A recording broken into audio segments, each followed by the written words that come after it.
So, hello, welcome back to another stream, a rather late night stream. It is 9 p.m. Let's set things up correctly here.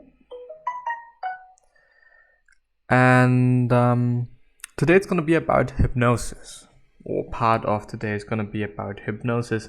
Probably a bit more, since I have seen that the article that I've chosen is rather short, I'd say. But anyway, let me show you. There we go. Once again, an article from the psychologytoday.com site by you cannot see it.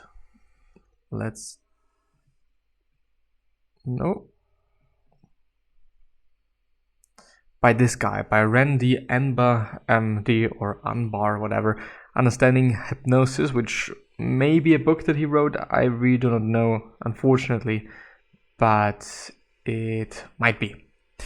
So what is the difference between hypnosis and meditation? Hypnosis and meditation involve changing the mindset in different ways.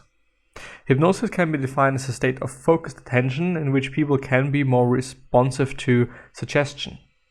Meditation can be defined as the use of a technique to train attention and awareness, resulting in mental clarity and calm. If hypnosis is used to achieve mental clarity and calm, there is a clear overlap between the two forms of mind training. Both hypnosis and meditation involve changing the mindset. However, the path to achieving this change is different. Hypnosis can be defined as a state of focused attention in which people can be more responsive to suggestion. Meditation can be defined as the use of a technique to train attention and awareness with the purpose of achieving mental clarity, calm, and stability. There are many forms of meditation, including mindfulness, loving kindness, and mantra meditation. Thus, if hypnosis is used for the purpose of achieving mental clarity and calm, there is a clear overlap between the two forms of mind training. The two mental practices can diverge significantly in that therapy, with hypnosis often directly focuses on relief of physical discomfort and disease, enhancement of academic or athletic performance, or gaining of insight, while meditation largely focuses on being in the moment. Ironically, even though meditation was introduced to the Western world at a later date than hypnosis, there are many more medical studies of meditation, perhaps because it does not carry the misconception-based baggage of hypnosis. The studies of meditation show the power of the mind-body connection. Subjects who have meditated for 2 months show a change in their physical brain structure as seen on magnetic resonance brain scans by Hölzel 2011. Which isn't this an fMRI scan? An fMRI scan, as far as I know. Resonance magnetic imaging, I guess, or something. For children, I have found hypnosis to be more practical, as its effective application can require only a few minutes a day initially. After a few weeks of practice with hypnosis, children can learn to achieve a relaxation response nearly instantaneously whenever they feel stressed. On the other hand, effective meditation may require 10 to 30 minutes of daily or twice daily practice indefinitely. I have borrowed elements of meditation techniques and taught my patients how to integrate these into therapy with hypnosis. For example, patients can enter a hypnotic state by focusing on the breathing as they exhale and inhale for a few moments. This is similar to the use of breathing in mindfulness meditation. I have taught some of my patients who are struggling with an unpleasant individual in their lives to use loving kindness thoughts towards that individual as a way of improving their relationship. The take-home message, and therefore also the end of this article, unfortunately, since the mind and body are integrated, experiences that change that dynamic can have a profound effect on both the mind and body. Mind-body techniques such as hypnosis and meditation provide us with ways of enhancing our self-control. Since I now know that it is not the same, I do actually want to know how I can still use it. Or use it anyway. The healing practice of self-hypnosis. What hypnosis really can do for you Hypnotherapy. Well, let's actually see. Let's quickly... Guess what by whom this article is? What hypnosis can really do for you? Maybe it is by Randy Anber. Hypnosis involves a state of focused attention. In the state of hypnosis, people are more receptive to suggestions. You have control over your body and thoughts, while in a state of hypnosis, people can become empowered by harnessing their minds through use of self-hypnosis. An official definition: hypnosis, hypnotic induction, hypnotherapy, the magic show experience.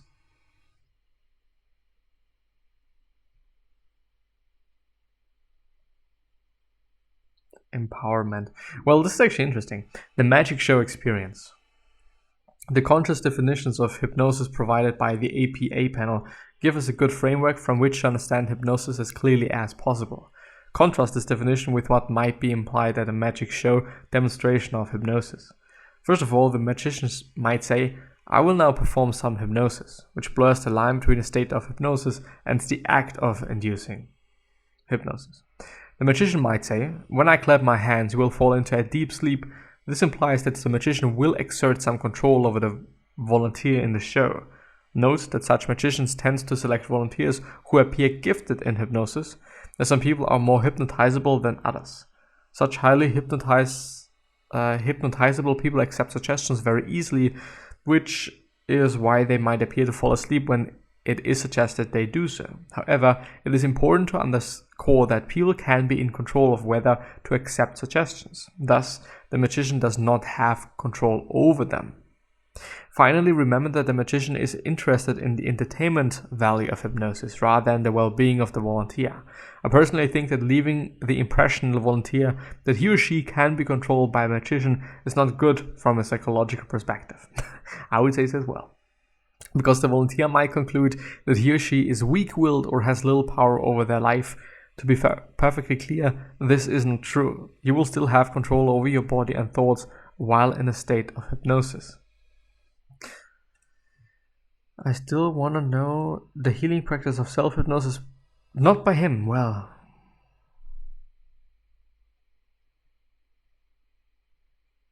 learning self-hypnosis is fairly easy, but like any new skill, it does take practice. Commit to yourself the following steps at least 2 to 3 times each and every day until it becomes second nature. There are no drugs involved, no medical procedures, and no perfect conditions you have to achieve. Just practice and your mind will start to cooperate.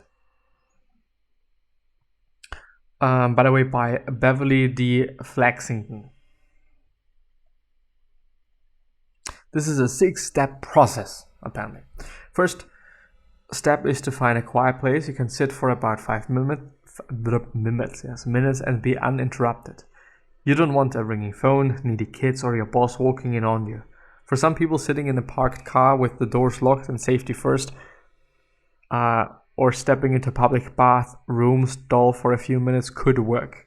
Otherwise, find a spot you like where you feel safe and can sit comfortably. Make sure that your back is supported and you're not liable to fall over once you start to become relaxed. Start by uncrossing your legs and allowing your hands to rest comfortably in your lap. Once you are comfortable, begin to taking a deep breath. Breathe in through your nose and out through your mouth very gently and very calmly. Focus on the breath. Imagine you can see it going in and see it coming out. Take 2 more deep breaths. On the 3rd breath, when you are breathing out, close your eyes. Sit there for a couple of minutes, just allowing your breath to go in and out and focusing all of your attention on your breath. Every time you want to think a thought or check the time or get up and tend to a matter, gently push that thought away and come back to your breath. Do nothing other than breathe.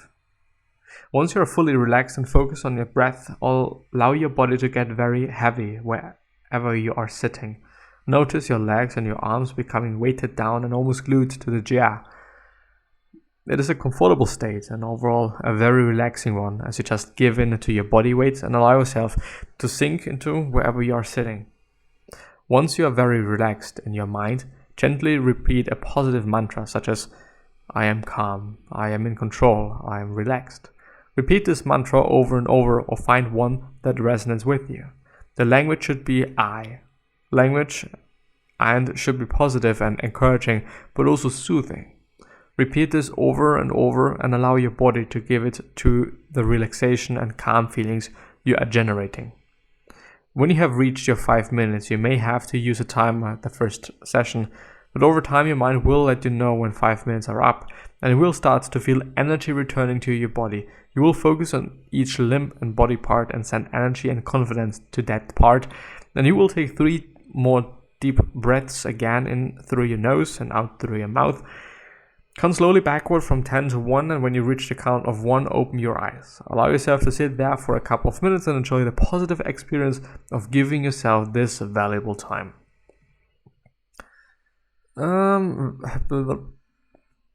Self-hypnosis techniques. Self-hypnosis step by step. Visualize, spend time in your scene. Teach yourself self-hypnosis relaxation techniques, how to perform. I do actually want to get another one, just to make sure that whatever I've just read is just not utterly bullshit quite. You know what I mean? The ultimate guide to self-hypnosis from today, actually, the 20. Oh, that's odd. February 20. Oh no, it's been a year. I'm gonna skip, I think, a few steps. So yeah. Or there we go. Stages of hypnosis. The stages of hypnosis aren't rigid. They're ultimately brainwave states, so you go in and out like a wave, Cummins says, and research confirms, but you'll typically experience 3 stages. The first one is the beta stage, or beta, whatever. This is the initial stage, which Cummins also calls, so apparently this is a conversation with Cummins, Cummins, just for clarification. Says, this is the initial stage, which Cummins also calls the conversational stage, in which you're just starting to settle down, but you're still very much aware. Your brain is producing waking beta waves, and you're beginning to take in what your hypnosis session is about. Alpha stage. This stage, Cummins says, is when the mind and body start to calm down as you enter a very relaxed, more meditative state. Theta stage. Stage, not state maybe. Finally, you'll enter the third stage, in which your brain produces theta waves associated with deep meditation. It's almost dreamlike, and this is where the mind becomes suggestible to whatever intention you are working with. Hypnosis works by putting us into a suggestible state in which what we imagine feels real to the unconscious mind. Here, the idea is that we are able to break negative patterns and behaviors by allowing our unconscious to let them go, which can be difficult to do in our normal waking state. Everybody is more suggestible in that state, Cummins notes, so it is an ideal time to plant your own suggestions for yourself. You can apply the principle of self-hypnosis to a number of goals, including, but not limited to, breaking an addiction, being more confident, living a healthier life. There should be, for example, being more confident. If someone wanted to be more confident, their hypnosis session would revolve largely around imagining what that confidence would be like. Consider the rules of manifestation here. When we get clear on what we're actually trying to achieve and what it feels like, we can better embody it. Living a healthier lifestyle. On that note, Cummins notes she often sees hypnosis used to help people achieve goals like losing weight, eating better, or just being healthier overall. The idea is when we are able to really imagine what it would look and feel like to be healthy, we can more confidently move toward that goal. Being less anxious and stressed. Objective players could imagine how it would look if it didn't feel like that. Apparently used as a tool for stepping back and noticing these feelings from a distance. I see. Getting unstuck in general. If you're feeling stuck in any area of your life, hypnosis might be just a thing to help you get out of that. How to hypnotize yourself. There we go. This is a 10-step process. Better Every Day, a guided hypnosis meditation by Mind Body Green, which is a SoundCloud link. I'm, by the way, on the mindbodygreen.com site /article/how to hypnotize yourself with a dash in between every word, because I may not include it in the description of the YouTube video, nor somewhere on the podcast. Maybe, I don't know, probably not. But you're gonna find it really quickly by typing that in. The first step, get set up. Find a quiet place where you'll be undisturbed and sit in a comfortable chair with feet flat on the floor. If you want to make it even more relaxing and healing, you can lie down as long as you won't fall asleep. Feel free to light candles and turn on ambient music without words. Don't forget to silence your phone. Second, fix your gaze. Choose a point of focus wherever, somewhere in your front and above you in your field of vision, a spot on the wall that you see, and focus on that point. Relax your shoulders. Imagine your peripheral vision beginning to blur and relax. Extend your awareness to the two corners of the room in front of you while maintaining focus on a point. Your peripheral vision blurred and relaxed. Your shoulders relaxed. Extend your awareness to the two corners of the room behind you while maintaining focusing on a point. This expands your awareness and prompts the relaxation process. Soften your gaze and take in the whole room without moving your eyes.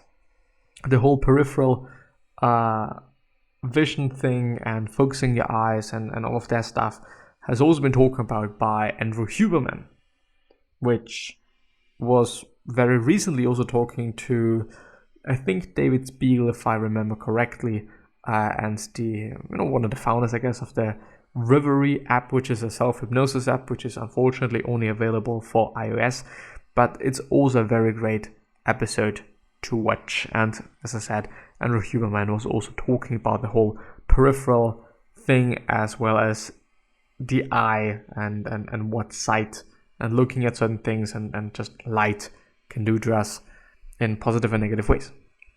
Set your intention. Write down or state aloud what your intention or wish is for your self-hypnosis journey, i.e. to feel more calm, more focused, more confident, to be financially abundant, healthy, creative, etc. Breathe. Take 3 deep breaths, repeating breathe in, relaxation, breathe out, release.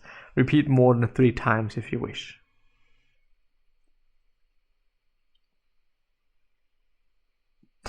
Become the observer. Imagine you can run through the scenario that you wish to shift. Imagine it as it is. So if you're stressed or procrastinating, imagine you can observe yourself experiencing this like a mind movie, through a compassionate lens, as if you were your own best friend. This can be more visual or more emotional, depending on how your mind works.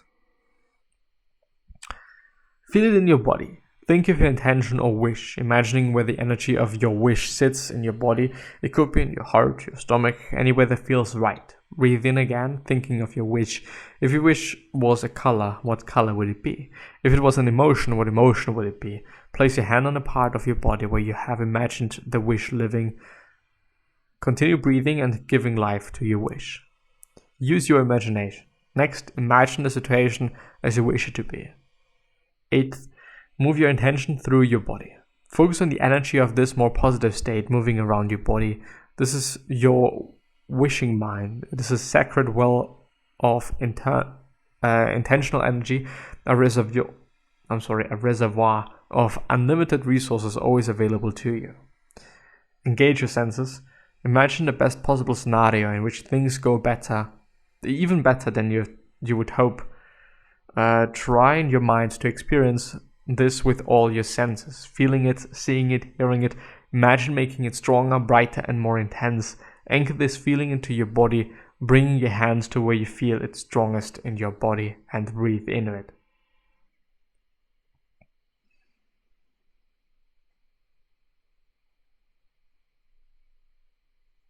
Close the session. Gently bring yourself out by breathing in relaxation and breathing out release a few more times. Hold your hands to where you feel the positive resources and feeling in your body. Thank yourself for giving yourself this moment of relaxation and intentional journey into your mind. Tips to maximize the effects: work with your intention throughout the day. Give yourself grace. Remember that a little goes a long way, and to notice your triggers.